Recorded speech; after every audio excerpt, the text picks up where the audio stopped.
Just Mike Nelson, who's tracking the storms. Mike, and these pictures have just come in from tornado chasers Michael Carlson and Dann Cianca. By the way, it's Dan's first tornado that he has ever seen. This south of Lyman, and this is the dust swirl that you can clearly see from that particular storm as it swept down through the area. Now, where is it? The storm is located. Lyman's up here at the top of the screen. Pumpkin Center is the nearest town of any size. It is east of Rush. And just at the top of the hour, the National Weather Service is going to let this warning expire. But we do have a tornado warning right in this area for the storm that is about 10 miles to the northwest of Pumpkin Center. On storm vision, what we're looking at actually inside of it with the Dopplers, we're seeing some rotation in this area, and you see the pink just went off, so that warning has just been lifted by the National Weather Service as the storm is weakening some.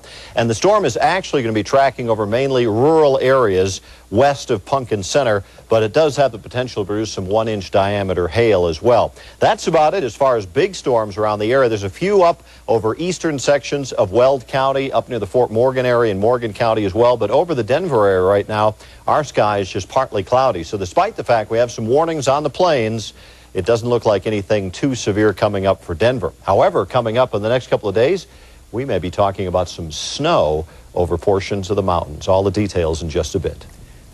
Mike Nelson is here. We had tornado warnings this afternoon, temperature drops for tomorrow. You got a lot of stuff going on. There's a bunch of weather. This is an 8-minute weathercast. We're going to do it in 3. Pack it in. Let's get rolling. Let me show you first of all the radar, because we have the cool air coming in, and in advance of it, a little summertime weather.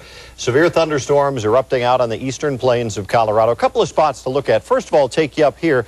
Fort Morgan, you may get some thunderstorm activity. There's a little boundary between moist and warm air from slightly drier conditions that's forming some thunderstorms there. But the bigger stuff we're watching is the stuff down farther to the south that is creating some big thunderstorms down to the south of Lyman. Let me take you there now. We do have on these cells, the same ones we talked about at the top of the news. This is a little line where there's some convergence, the air coming together, forming thunderstorms. Tornado warnings in effect for Crowley and Kiowa counties, valid until 6 o'clock tonight. And what we're seeing is a lot of rotation in this storm right here on the extreme northwest corner of Crowley County, and that means the air is spinning there. There's likely a tornado on the ground, but frankly, there's not a lot of folks there. We have storm chasers that are going to be tagging along this, but it will primarily stay over rural areas just to the east of Highway 71. But up here, just to the south of Pumpkin Center, we have some reports of some baseball-size hail reported from that thunderstorm. So there's some big ones out there.